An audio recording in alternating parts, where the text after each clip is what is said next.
L'antisémitisme, depuis le 7 octobre, ce sont 2 chiffres et 3 lettres. 2 chiffres. 1570 actes antisémites en 2024. C'est une explosion et c'est un risque de réenracinement. 62% d'actes antireligieux concentrés sur nos compatriotes juifs quand ils comptent moins de 1% de la population. Et 3 lettres, L, F, I.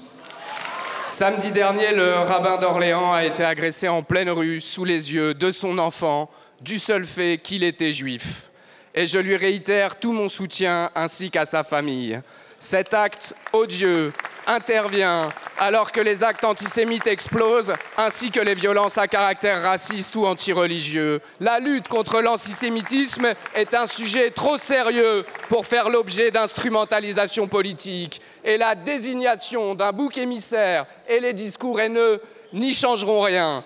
Honte à un parti et à Jean-Luc Mélenchon qui considère que l'antisémitisme est résiduel alors qu'il le ramène à un niveau structurel.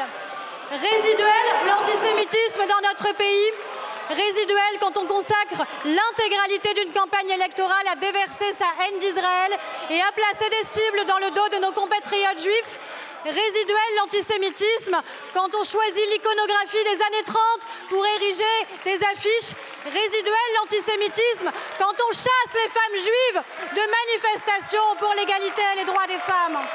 Et pourtant, Madame la Ministre, la Commission nationale consultative des droits de l'homme rappelle dans son rapport de 2024 que si l'antisémitisme existe malheureusement dans toute la société, il bat des records à droite et plus particulièrement à l'extrême droite.